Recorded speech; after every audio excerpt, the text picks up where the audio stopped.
Hello and welcome to We Will Talk About It, the Supernatural Rewatch podcast where we watch one episode every week, spoiler free. I'm Megan. I'm Kat. And this week we are doing Season 1, Episode 9, Home. It's a great episode. This is a good episode. This is getting back into the season arc as well. Yeah, we're really driving it home. I'm sorry, I had to do it. Oh my God. Yeah, had to do it. But yeah, no, when I watched this episode, I obviously don't know why it blanked out of my mind because it's a great episode, but it's also it's pushing that story arc. We're finally getting back into a story arc and we're moving it forward. Before we get into the episode though, we actually heard from a fan. Well, a fan seems like such an exaggeration, but we heard from a listener this week. So we heard from Renata. She's in Brazil. Hi, Renata. Hello. And she sent a lovely message on Twitter because we basically yelled at you guys to do it in Skin, and so she decided to do it. And she heard our threat. Yeah, she heard our threat. She heard our threat, which was please Thanks, love Renata. us. So yeah, she sent a very sweet message. And it was lovely. It was lovely to shout out hear to you, from her. Renata. So please reach out to us. We're really nice, I swear, in the real world. Yeah. It's always me on Twitter and Instagram though, but I always tell Kat. Yeah, she does. Everything that happens. I'm just talent. Yeah, she's just the talent. She's the talent. Also, I'm a bit sick this week, so that's why my voice is like this. It's not COVID. She doesn't have the COVID. Swear it's not COVID. Yep. But we are, just to let you guys know, we are 1.5 meters apart because if we open our hands to each other, she's on one side of the bed, and we can look. There's actually a decent gap. There is a decent, and I have got fake nails, so there's a bit of length there. I mean, not a lot, but there's a little bit of it's extra gappage. So I'm I'm a little bit snuffly today, but I'm all good otherwise. I don't have any other preamble to go through today. We recorded 3 episodes last time, and so we're really far ahead now, but also that was too many episodes we found to do in a row. Yeah, look, I messaged Meghan after I got home and was like, I don't know what day it is, I don't know what time it is, I don't know where I'm living. It was definitely too many. But we're just doing one today, which is very exciting. It feels like we're being really, I feel kind of lazy for only doing one, but I'm very okay with it. Yeah. Not that for those though, I do enjoy spending time with Meghan. Yeah. Just that we also enjoy. We always feel like no, we do like each other. That's why we hang out literally all the time and message each other every day. Literally every day. Yeah. It's just that sometimes we just it's the work side of doing a podcast is sometimes a bit intense. But yeah, should we talk about the episode? Sure. Let's remember to start off with who wrote this episode, Meghan. So this one was written by Eric Kripke. Ooh, my bestie. My bestie. But your also bestie. Collectively our bestie. Yes, our bestie. So obviously this is an episode that goes back into the story arc of the season. So it totally makes sense. It was written by Eric Kripke. Yep. And it was directed by Ken, I want to say Girotti, Girotti, Girotti? Yeah, that sounds about right. Yeah. I mean, the person who can't speak English. Yeah, I was going to say, why am I asking you? I'm going to say yes. Like if we sound it out in my head, I'm like, yeah. Except for I was at Grotty because I'm a super Australian. Go have the twang. But yeah.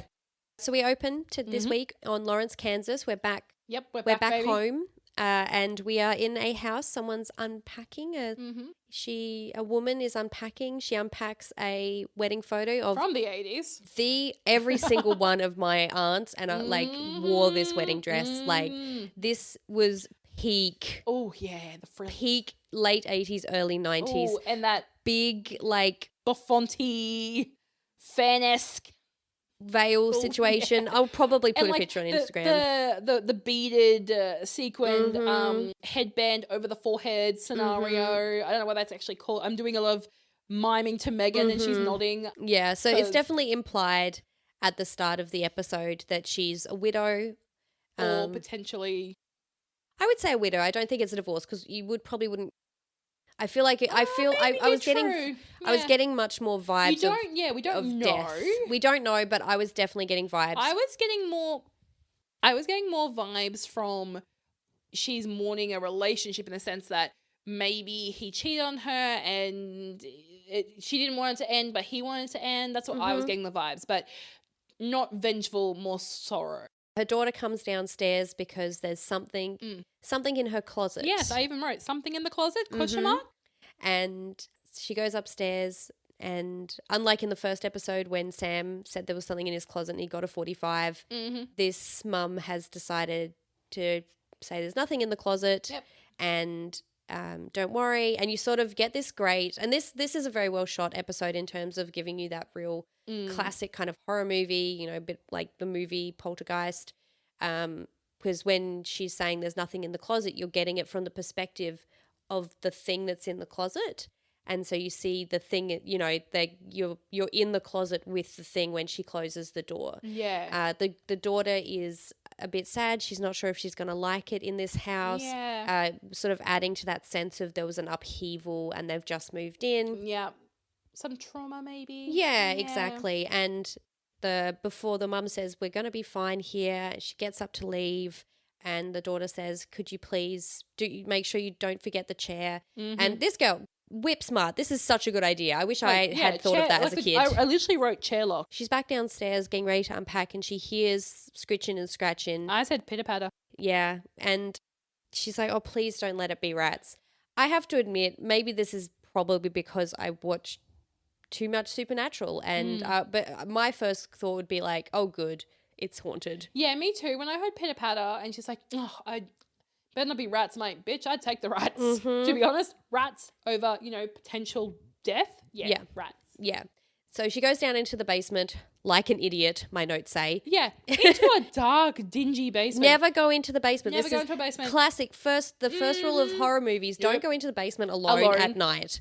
Without a flashlight? Yeah. Or a big knife or a big stick, big pointy stick? Yeah, something that can protect you. Yeah. Of course, the light is out. So she's kind of walking around in the dark and feeling her way. She finds a metal box. Mm-hmm. She doesn't see any rats. She opens the box and... We see Dad. I see a poster that says Dad. Or like a birthday card. Or like a Father's Day card. Yep. And she reaches in and she pulls out a picture of John. Yep. And then she's flipping through. There's pictures of all of the Winchesters. Yep. And she turns it over and it says Mum, Dad, Dean and baby Sammy. And so this is a great reveal that we are in the Winchesters' house. We are at the house. Yeah, so their childhood home, the home from the pilot. Yeah. Which is amazing. I think that's a really cool way to reveal what's going on and how we're starting. In the meantime, though, at the same time that she's investigating in the basement, in her daughter's bedroom, the knob starts shaking of her on her wardrobe, and the chair moves out of the way. All of this is just so classic poltergeist activity. Gonna hear it, gonna say it, gonna be controversial. Uh-oh. Why the fuck is she not screaming? If I woke up and I'm seeing my doorknobs shaking and a chair slowly slide across the room, am I going to scream like I'm going to be murdered? Yeah. She waits a long time before screaming. That's true. Unless she's very well adjusted or she's waking up and not realizing what's actually happening and not processing it. But I'm processing it pretty quickly. Yeah, I think that I think the idea is that she's too scared to scream. Scared stiff. I mean, there's the saying. Yes. So I think the idea is that she's too scared. So the chair moves out of the way. The wardrobe flings open, and we see a figure on fire. Yep, figure on fire. And at that point, the daughter starts screaming, and that is the cold open. Yep. We cut to now Jenny, who is the mum. Yes. We're seeing her. She's screaming. She's pounding on a window. Yep. We're not really sure what's going on. And then we cut and it's Sam having a nightmare about this woman that we've just seen in the cold open and her being in this house and screaming for help. And he wakes up. He's clearly really disturbed by it. Later that morning, he's drawing the tree that he saw outside the house over and over and over again, trying to remember it. Dean's looking through some cases, try and think where our next move is going to be, like potential cases. You know, doing what they normally do every week. Exactly. Trying to work out a case, and then, I mean, okay, I'm going to put this out. I made a note. Okay. It's not controversial. It's not like the sex dolls, but that wasn't controversial. That was insane. Okay, well that's just me. The pen that Sam is holding looks like a golf pencil because Jared Padalecki, in proportion to his body, he's got big hands. Right. I did not know what you meant by golf pencil. I was like, what the fuck is a golf pencil? Tiny pencil, like a little like when IKEA pencil then. Yes. There we go. It's like, what the hell is a golf pencil? Oh, no. As in like a sense of like a half pencil kind of scenario. Yeah, like a small pencil. Yeah, a small pencil. A child's pencil. well, in his hands, mini child. Because, when he was drawing, Mm-hmm. I was like, what's he drawing with? Because I couldn't quite see the way he was holding the pen. And then I've paused it and looked and went, huh. And apparently there is a thread on the internet. Okay. Where when Jared Padalecki or Sam, holding regular size items like a teacup, coffee mug, beer, it looks massive. Like, it looks itty bitty. You know, like if you or I went and grabbed like miniature bottles of booze, we would look like giants. Mm-hmm. It's very much that. And I got myself on a thread maybe last week and was like laughing a lot in the sense of I've never noticed. Yep, and now you're going to notice every single time. And now I'm going to know. So I'm sorry, guys, we're going to make off in tangents, but Kat's like, this week, I noticed these things that looked ridiculously small when they're really not. Yes, in his unusually big hands. While Dean is reading and he's like, come on, hello, Sammy, I'm over here. Pay attention to me. Mm-hmm. I'm ready for Dean. Mm-hmm. So he is not paying attention to Dean, who's trying to find a case, and he's trying to work out where he's seen this tree before, and eventually it clicks and he realizes that he saw this tree in one of their old photos from their old house. Yeah. And so he tells Dean, I think we need to go home. I think we need to go back to Kansas. And Dean looks pretty floored by this. Because it's very left field. It's very much, screech the brakes. What did you say? Like, he was very shocked. Like, he was not expecting that. Because he was going to go, they were looking at cases in California. Yeah, exactly. So he really wasn't expecting that, and he really didn't. He's like, why do we need to go home? Yeah. And in previous episodes, we as the audience have known that Sam dreamed about Jessica's death for weeks before it happened, but he has not told Dean that. A little bit of guilt. Because he didn't tell Jess, he didn't obviously speak about Jess's death. Like, Sam having the guilt in the sense that he ignored what was happening in his dreams because he just thought they were dreams. Mm-hmm. Absolutely. And so now he tells Dean. Yep, we're talking about it. He dreamt about Jess's death for weeks before it happened, and sometimes his dreams come true. Yeah. Which there's lots of information coming at Dean. Yeah. He's like, I dreamt about our old house. I think something bad's happening there. I think we need to go home. I think we need to investigate. Yep. Also, I need to tell you the reason I think this is that I dreamt about Jess's death before it happened. And Dean is really overwhelmed by all of this information, and he's really reluctant to go home because he swore he would never go back to that house. And you sort of, in this episode, you sort of see that sort of under the layer of bravado, there's a lot of vulnerability to Dean. There's a lot of sort of performative masculinity, you might say. It's a lot of information in a very small period. And I think anyone who's been in that situation, obviously not this particular one, because, oh boy, it's a lot to process. So his mind is skipping several beats, going, this is a lot. Exactly. Yeah, so I feel... He's obviously very reluctant, and he obviously really doesn't want to go back to the place where he lost his mum. But he also knows that it's the right thing to do. Yeah. I also just want to say, and this is not related to the exact content of what we've just discussed, Sam's looking real cute in this first scene. Yeah. He's looking real good. Like, tiny baby Jared Padalecki is adorable. He's not really my type. Mostly because I'm now a 32-year-old woman and he's 22. It's a bit weird. But I don't know. It's just something about the shirt he was wearing, even though it was like a weird brown color. I don't know. Something about this scene. He was real cute in this episode. Yeah, I think he got a haircut. I literally think he got a haircut. Although the stylist was like, I'm going to give you something extra today. Yeah. I don't know. He just looked he looked real cute. On the flip side, I noticed that I think Dean became attractive to me. Okay. I think I had your flood the basement moment. Sure. Because I think he showed vulnerability, and I like that in a man. Like, I like a well-rounded character. I think a lot of us have different things, but I'm like, I don't know if it's the way they're angling the camera or they've maybe lightly softened, and I say lightly softened, the season 1 filter. I'm like, I mean, if you're there, I'll do you. But if you're there, if you're there, I'll do you. Motto of Kat's life. No, definitely not. Definitely not.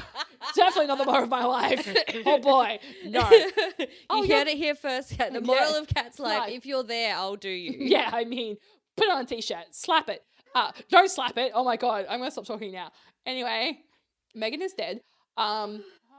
This is why she asked me to do this podcast. Mm-hmm. But I think it was, I don't know if it was just like, I don't know, he seemed glowy. I think maybe they changed makeup. Maybe they're like, we got you. Mm. Or maybe they're like, shit, this season 1 filter, we really need to like oomph up the cuteness coming through, because it's not. Yeah. Because like they're not unattractive boys or men. Yeah. I was like, objectively the opposite. Definitely from the internet. Not even from the internet. I think that you could be a human being.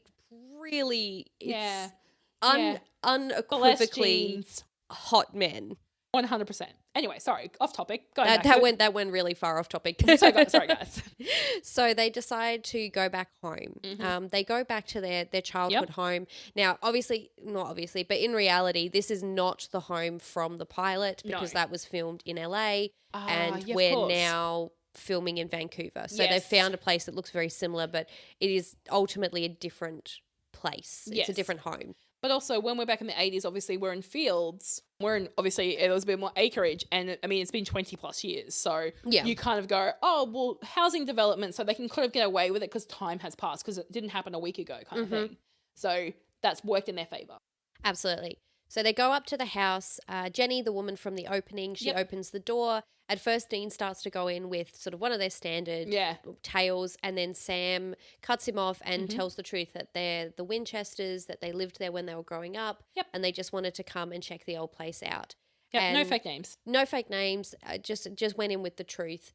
Jenny is very surprised, but she's like, "Oh, I actually found some of your stuff in the basement really recently. Okay, cool. Come on in." I'm just gonna say, I wouldn't let them into my house. Not on that level. Like, if I knew they were Sam and Dean, I'd be like, "Come in, bedroom's upstairs." And I'm the one that's like, "You're there, I'll do you." Yes. Because you literally said that. I know, but here's this girl over here going, "Oh, come in. My bedroom's to the left." I think that my horniness has been well established on this podcast. Yeah, mine has not. No. They're my bros. We've been through this. I bro down. I know. I know. Anyway.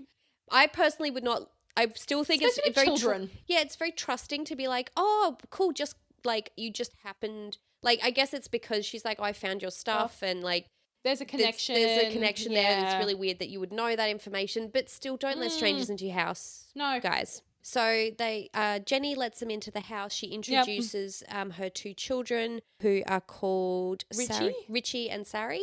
Yep. So Richie is young, he's a toddler, and Sari's a little bit older. Yep, sure. And Jenny explains that, no offense to your childhood home, but this house doesn't have, it has its problems. Yeah, it's aged. It's aging. And of course, they're immediately trying to sort of calmly keep asking questions. Yeah, if their eyebrows could, without setting off alarm bells to Jenny, if those eyebrows could hit the ceiling about, oh, really? Tell us more. That's where their eyebrows would be. They'd be living on the ceiling. So she explains there's been flickering lights, that there's rats that she can hear but can't see. Yep. Basically all very classic poltergeist behaviour. Yep. And then paranormal sounds, just things that don't make quite sense. So Sari, the daughter, she also explains about the person that she sees in her closet. In the closet. Yeah. And she finishes by saying that the person is on fire, which obviously their eyebrows is really shocking information, because of course that's how their mother died, was she caught on fire. Also, Dean's eyes look like they were screaming. Like, if his eyes were making a sound, they'd be screaming. Yes. Yep. So they leave the house. Yep. And they're talking about what Sari has said and what Jenny has said. Yep. And they are sort of both freaking out, that Dean's freaking out because Sam's having dreams that are coming true, and he's still kind of processing this brand new information. Yeah. And then what's happening at the house. And Sam's obviously really scared because he's had this dream where Jenny is clearly in danger, and he wants to keep them safe and wants to make sure nothing bad happens. But Dean's like, well, what are you going to do? Like, you don't have a story that you can tell. Yeah. And so we have a really quick cut where they cut to a petrol station. They're filling up petrol, and Dean's like, okay, what would we do if this was a normal case? What's our next step? it's like research the history of the house, Mm-hmm. talk to people, and they're like, but we know the history of the house because it's our house, it's our childhood home.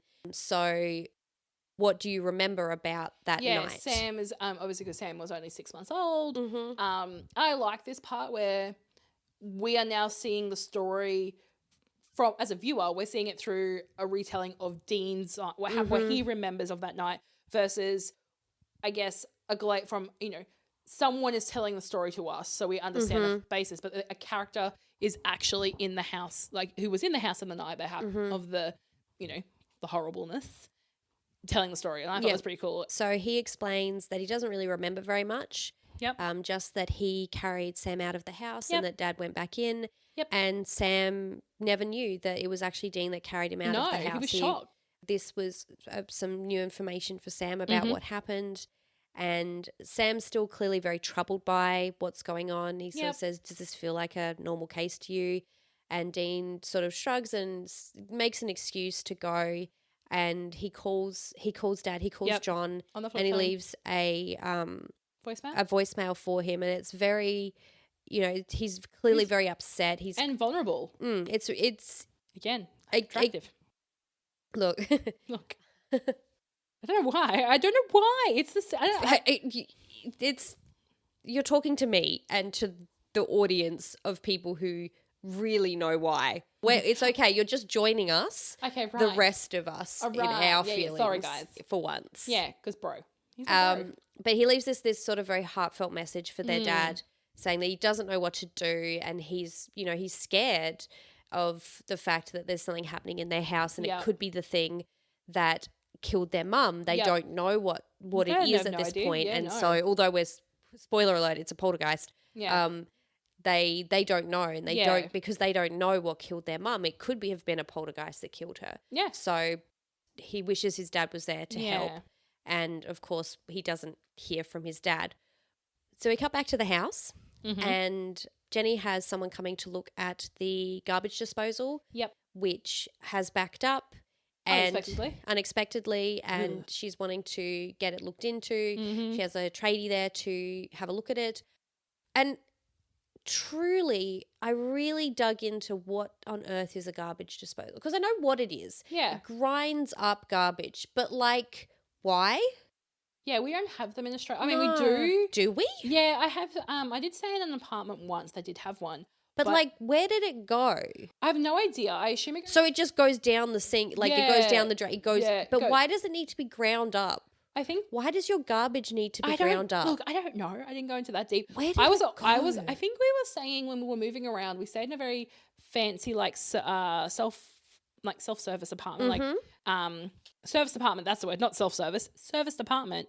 But I was always petrified of it. So as like a 9-year-old, I'm like, no, I'm going to, my parents, we never used it. Like, to turn it on, it sounds horrific. It sounds like there's a badger in the pipes. Like, it's very, like Tasmanian devil kind of style. Yeah. Like, it's, and I think for whatever reason, the irrational fear of, I'm going to lose a hand. I mean, I think my only knowledge of garbage disposals is from people losing their hand in horror films. Like, I don't have any other context aside from it as some kind of killer in your house. From my understanding, I think it's meant to it's meant to be priced like, because you know how you're not meant to put down, like in sinks, you're not meant to put anything but water and soap down there. You're not meant to. Sure. You're not meant to put oil down the sink because it's bad. I think it goes into like a different tank, or it helps it like into a different tank. Like, it's almost like a septic tank, but not, and it sort of breaks down. I don't know. Anyone out there who has a garbage disposal? Yeah, look, please Americans, let us know how this works. I know you're out there and you're listening to our podcast. Please do. Someone, because I really was like, look, what does it, like, I know what it does. I just don't understand why it does. Why do you need that in a house? Like, what does it do to have it ground up in some kind of horrible slurry? Yeah, because I mean, is that, does it go in a bin? Does it go does it go somewhere else? But I don't know how. Whose bin and where? And how does it get emptied? Yeah, these are all the hard-hitting questions we need to know, because we don't understand. Nope, we're and Australian. as far as I'm aware, as far as I know, garbage disposals are exclusively there to be in horror movies and to try and kill people. And apparently grind up bone. And grind people up. Like, this is all I know. Yeah. So the tradie is trying to fix the pipe, and then the monkey I don't like kid toys. Straight up, don't like kids' toys like that. I don't like children in general. If you have them, great, good for you. Good life choice. Not my life choice though. So a monkey starts playing the cymbals, which is Classic. just no. It's so scary. It just something about all of it is just unacceptably terrifying. Almost like the monkey's watching him and with that painted face. It's like, ugh. It's deeply upsetting. I mean, the trader does look at the monkey and is just like, I don't know how I feel about this. So he's trying to repair the garbage disposal and he gets his hand ground up. Oh, he sure does, and blood splashed on his face. Yeah, but it's like dripping as well underneath the sink. It's a lot, and it's very scary. Again, very sort of classic horror movie, haunted house kind of vibes. I can't even talk because I'm just like shaking my head. Like, we cut back to Sam and Dean. They are talking to one of John's friends from the garage that John worked at and partly owned. And we sort of we get sort of a bit of a reveal because they're talking about opening a cold case, but the cold case isn't their mum and her death. It's actually the fact that John disappeared. Yeah, and I actually wrote John Winchester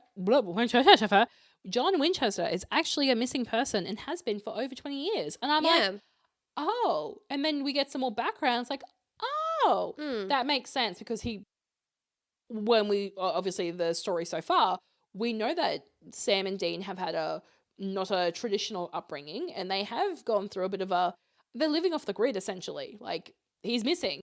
Yeah, so I thought that was really interesting that their cover story was opening cold cases. Yeah. But it wasn't the cold case of their mum's death, which Mike, who worked at the garage with him, reveals that is believed it was just an accident. Yeah. A freak accident. Electrical fault in the house. Something like that. But the mystery was actually that at some point John and the two boys, because they would have been children still, disappeared. Off the face of the earth. Of the face of the earth. Yep. So Mike explains that after Mary's death, John went a bit wrong. Yeah, he took a left turn into the ooky spooky badookie.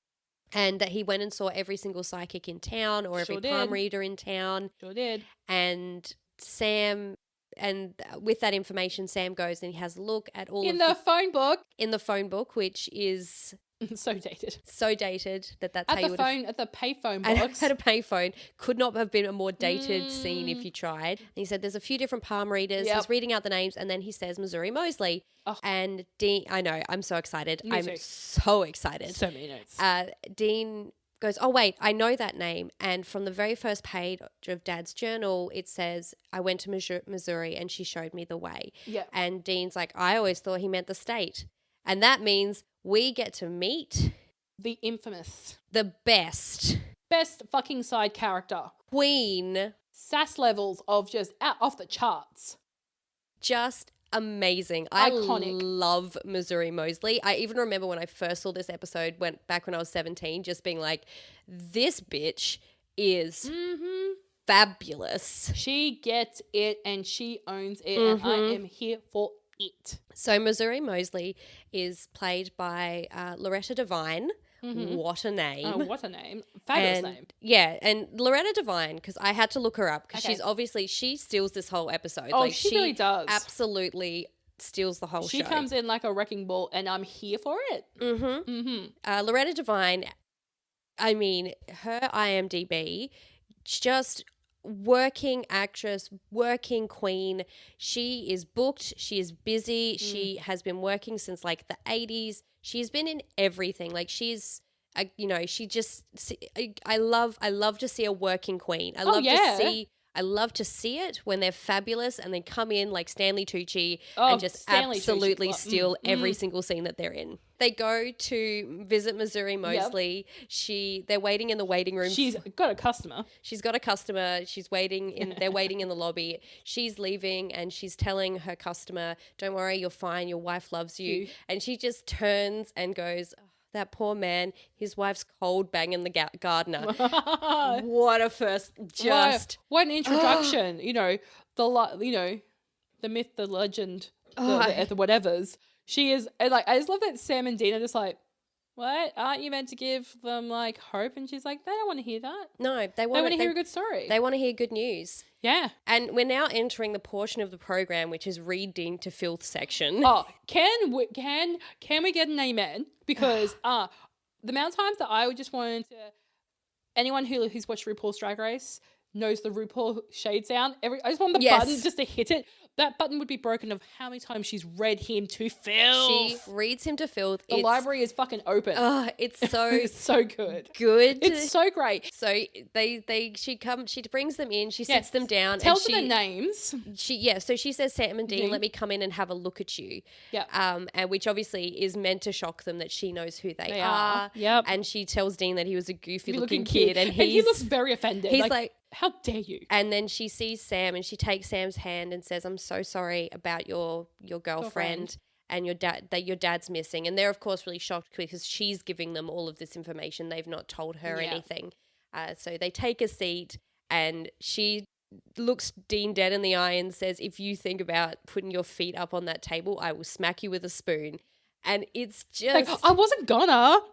So she explains that she did speak to their dad back when Mary first died and that she went to the house and got a sense of the thing that killed their mum. She didn't know what it was. She couldn't put a name to it. She just knew that it was evil. That's the sense that she got, was that it was pure evil in the house. Yeah, 100%. And yeah, she can't tell what it was. Mm-hmm. But yeah, there was definitely something in the house that wasn't right. Exactly. They all decide to go to the house to speak to Jenny. To see if we can get another reading. Meantime, though, Jenny is at home with Richie. Yep. She hears the rats again, and so she goes off to investigate. She leaves Richie in his playpen. Mm-hmm. She was on the phone to what we assume is real estate ? Yeah. Someone, but she's talking about how she feels bad for the tradesperson. #tradie. And she's freaking out. She's like, I don't have money for a lawyer. I don't this wasn't my fault. Yeah.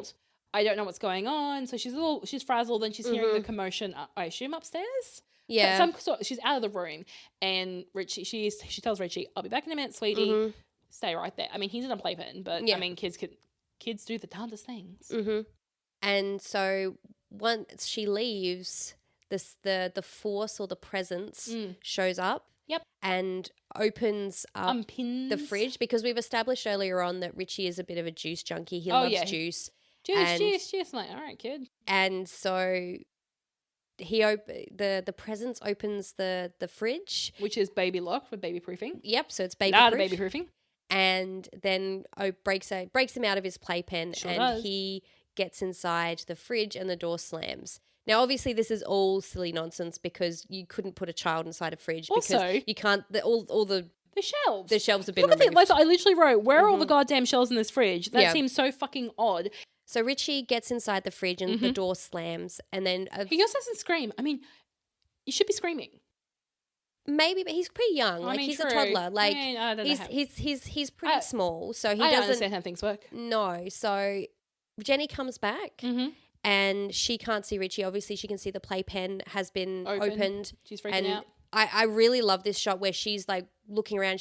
She's yelling his name and she leaves. And then as she's leaving, she goes out of focus and it focuses instead on the fridge. Yeah. And I just really love that, that he's right there and she doesn't know it. I really like that kind of, that like the director, Ken, he did a fantastic job of really capturing really classic sort of haunted film. I'm right here. Like haunted house horror film, like Poltergeist and like Rosemary's Baby, this sort of sense of like a presence in the room sort of stuff. So I think he really did a good job with capturing that of like he's right there but she can't tell. And eventually she comes back into the kitchen and there's milk has been spilled. And so she opens and realizes that that's where Richie is. But although this is like silly nonsense because a child couldn't get inside a fridge, it is still really scary, the idea of this kid being in this cold. Yeah, probably losing oxygen. Yeah, like limited. I mean, a fridge isn't oxygen proof, but like there wouldn't be enough oxygen, and so it is very scary. Oh, and it's at this point that Sam, Dean and Missouri show up. Sure do. Oh, I have a fun fact time before we get any further about Missouri Mosely and her name and where her name comes from, because obviously what a name. According to your bestie, Eric Kripke. Yes, my bestie. Missouri Mosely was his wife's great-great-grandmother, who was a frontier woman and also rumored to be psychic. So it's actually Can we fucking talk about that name? Yeah, so that's apparently a name of one of his wife's ancestors, and she was apparently a psychic. So I love that. I love that little nugget. I love that little nod to kind of frontier woman, psychic. Frontier woman. So Missouri and Dean and Sam show up. Dean and Sam are trying to sort of get Missouri into the house. Yep. Missouri smacks Dean over the head for being too pushy and says, can't you tell that she's scared to death? Because, of course, she's just gotten Richie out of the fridge.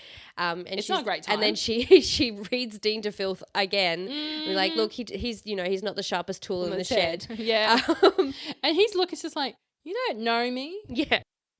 So she convinces... I really like this element of her character, that she's got that kind of calming presence, but she can sort of read, like, sort of give you that sort of clarity of, she tells Jenny, she's like, I know that you know something's going on in this house. And she just has that calming presence that it feels really believable. And so Jenny goes, okay. She comes into the house, they go upstairs, and she says, if there's anything going on, it'll be in this room. Yeah. And Sam asks why, and she says, well, Sam, this was your room. So if there's anything here, it's going to be in this room. Missouri says that it's not the thing that killed her mum. She's like, I don't know if you should be happy or sad about that.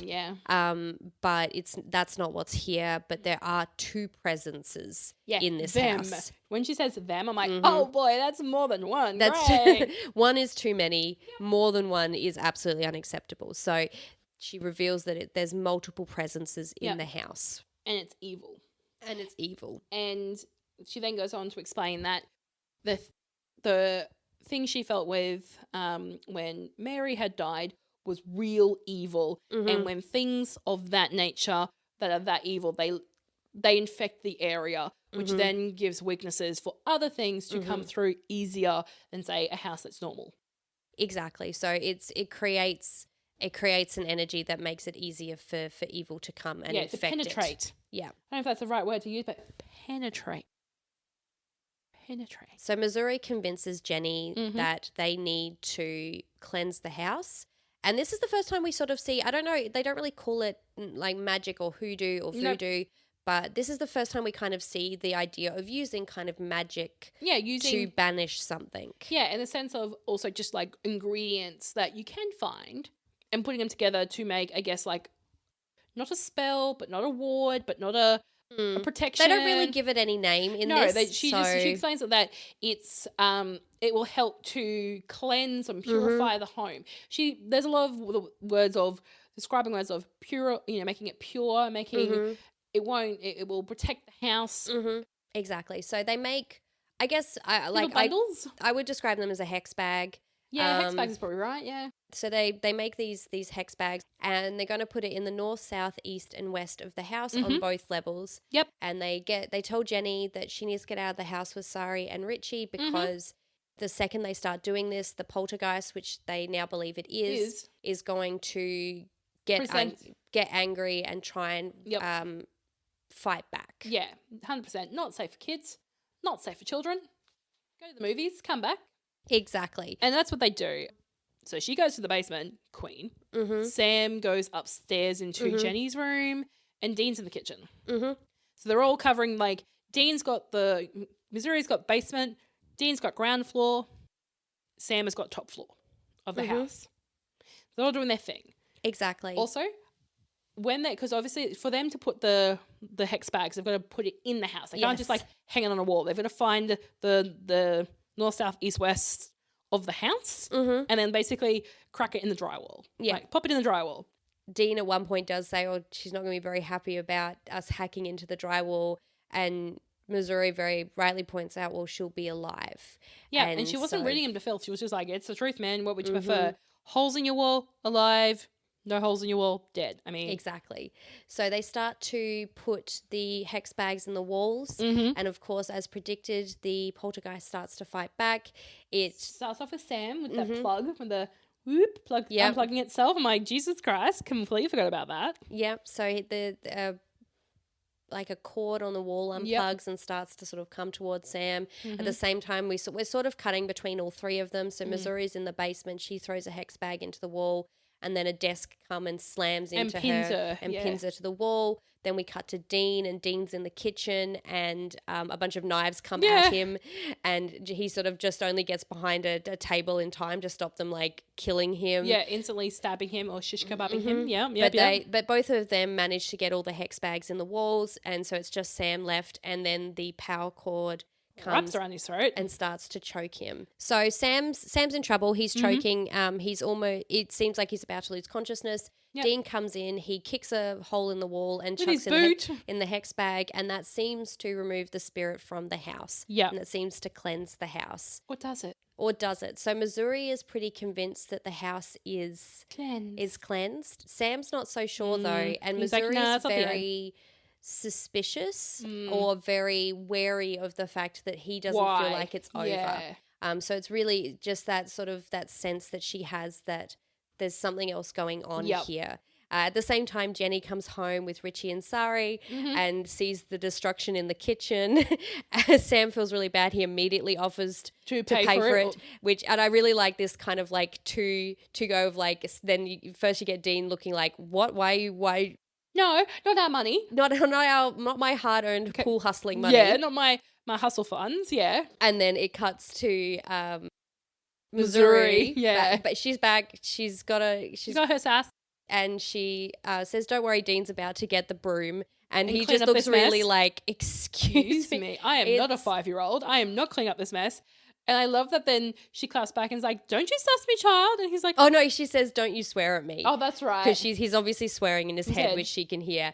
And I love her. And I love that Dean, he's clapped back, I wasn't. Yeah. Because he says like, I wasn't. Mm-hmm. And he goes and does the thing because he knows that he probably get bitch slapped if he doesn't do the thing.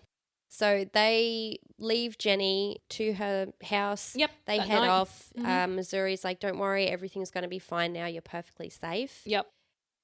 But not so much because later that night, Jenny is in bed. She's reading. She's just about to go to bed. I mean, again, there's so many classic references to Poltergeist, to Exorcist. Yeah, it's just standard classic horror movies of... Beds are high-risk places if you have a poltergeist. So sure is. And so the bed starts shaking. It starts moving. Sari sees the person on fire again. Everything seems to be going wrong all at once. And so we then cut to Sam and Dean who are sitting outside in the car. Sam is like, it just doesn't feel right. I don't think this is done. And Dean's like, look, Missouri said it's fine. She did her Zelda. I could be in bed. I could be in a motel right now asleep instead of sitting in the car. But then Sam looks up and it's exactly the picture from his dream. From the beginning of the episode. From the beginning of the episode, Jenny banging on the window, screaming. And For help. They run into the house. Sam goes to get the kids. Yep. Dean goes to get Jenny. And we get this great parallel to the pilot episode. We sure do. So Dean and Jenny get out of the house first. Yeah, because when they're running in, Dean's like, I'll get Jenny, you get the kids. Yes. And Sam goes and gets the kids, and as he's running out, he gives, and it's interesting that her name's Sari, very like Sammy. Yeah. But also before that, when he gets Richie and goes into her room, he sees the fiery figure. And he scooches into the room to grab her. And he's like, don't look. And he manages to get out of the room. And we get to that iconic, almost mirrored. Yeah. So it's definitely on purpose, meant to mirror the pilot episode. He take your brother, don't look back. Exactly. Gives Sari Richie and says, take your brother, don't look back. And so she runs out of the house, and at the same time, he gets grabbed by whatever it is, the poltergeist, and pulled back into the house. And the door slams very like on brand for a horror movie, like very like sharp and fast. The kids get outside. Dean is of course freaking out because Sam's still in there, and so he goes and he gets an axe to break into the house. Guns. He's got, I'm assuming, salt bullets is what, because he's in the back of the car pulling out his armory. Yes. And I love at this point, neighbors are standing outside watching in the background, but no one's doing anything. Well, I don't know if they necessarily. I did notice that this time, and I was like, "What do they think is happening?" Yeah, because I'm just like, because there's nothing on fire. Yeah. And what's Jenny going to be like? Sorry, my house is a bit haunted. And that's why we're out here. But it's okay. It's all going to be fine. Yeah, the boys got it. Sam is pinned up against a wall by the poltergeist. Yep. Things are not looking very good. Dean breaks in. He's got the gun. All of this is happening. And then at the same time, we're seeing this on fire figure walking towards Sam. Dean runs in. He's about to shoot this thing. Fire demon. This ghost. He thinks it's the poltergeist. And then Sam says, "No, don't shoot. I know who it is. I can see her." And then the fire goes out, and it is their mother, Mary Winchester, who I didn't mention the first episode, played by Samantha Smith. Lovely lady. Lovely. I was crying at this point. Oh, really? I was actually tearing up because I'd forgotten what had happened. I'm like, oh my God, that's the other energy. And when Missouri was trying, she's like, there's a second energy. I can't read it though. It's you get the sense that the poltergeist was masking Mary because if he let it out, she would feel and go, that's Mary. She's here to protect. We can bring her forward. We can it'd be a different narrative. And I love this reveal. And it's just like, oh my God. And I started tearing up because I'm just like, Sammy's never met Mum. And it's just like, it's a lot of feelings. Yeah, I remember watching this the first time around. Like, this whole episode had so much going for it. Like, it really did. Missouri, and then this reveal of their mother being the other spirit that's in the house. So she sees Dean and she says, Dean, this is the first time Sam's ever seen his mother in real life because he was a baby when she died. Yeah, he's only seen her in pictures. Comes up and she says, Sam, and then she says, I'm sorry. And that's it. And then she does a classic horror jilt. Yes. The jilt. And tells the spirit to get out of the house and to leave my boys alone. And she destroys herself to save her sons. She sacrifices herself as a spirit to save her sons. Also, I did write here in one of my notes, I'm not crying, you're crying. See, I don't think I cried at this. I think I was too the first time I watched this was a cool 16 years ago. Yes. I don't think I cried. I think I was too like, what? Yeah. At the time when I first watched this, I 100% did that. But I think this time around, one, I was shocked, but then I started tearing up because I'm like, this is gonna not feel the trauma, but it's gonna give them some sense of like calm, and it's gonna give them some like a baby tiny relief of just like mum saved us and we saw it this time and she was here. She saved us. It doesn't give them closure, but it gives them something. It was a warm fuzzies, and I think I was just like, I'm just gonna cry because she's back and she loves her boy so much. Yeah. I just love that. So it's the next morning and Missouri is talking to Sam and she apologizes because she's like, I didn't realize. But she said, you knew something was still wrong. And Sam asks what's happening to me, and Missouri's like, I know I should know, but I really don't know what's going on. And I'm sorry that I don't know more about what's happening, but know that your mum sacrificed herself to save you. Yeah. And her energy, her positive energy cancelled out the poltergeist's negative energy. And the house is now officially cleared out. And so Jenny and her family can live safely in their house again. And so she farewells Sam and Dean and says, don't be a stranger. And then instead of following Sam and Dean off onto their next adventure this time, we stay with Missouri. She goes back home and she's talking to saying about how Sam is strong, and I'm surprised is really powerful. And gift, and I'm surprised you couldn't sense a presence. Because we pan across. I forgot what happened. We pan across and it is John Winchester sitting with his head in his hands. And I love that she's like, John Winchester, I could slap you. And I was like, yes, you could. Yeah. And I know she said words, but I was too busy screaming, oh my God, it's fucking John, over and over in my head. So can you tell me how it ended? Because I really didn't click. So Jeffrey D. Morgan is back playing John. Now, Jeffrey didn't actually think he would continue to play John as older because... Oh, he was he was young, wasn't he? He was a little bit older than Jensen and Jared, like a little bit, but not by much. Yeah, so he here is in his mid-30s.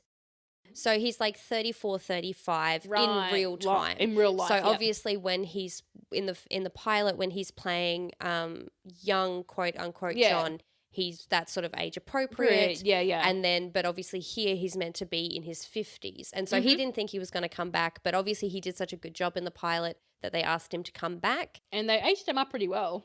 Yeah, so they they clearly did a bit of like makeup to make him look a little bit more age appropriate. They didn't do a lot of like on face up closes. They did a lot of like, they didn't have him like full frontal to the camera a lot to obviously not show that he's a baby. Yeah, to show that he's not actually hugely older than his alleged sons. Yeah. And so Missouri, like you said, is furious that he didn't speak to his children. Yes. And that, let them know what's going on. And he sort of says, look, it's not time yet. I'm not ready to talk to them yet. And what's happening. And that's the end of the episode. I know. All I can say is I just kept screaming at this point. I was just like, constant scream for a minute and a half because I'm like, I fucking forgot about this. I forgot that's how we found out that John Winchester is fine. Yep.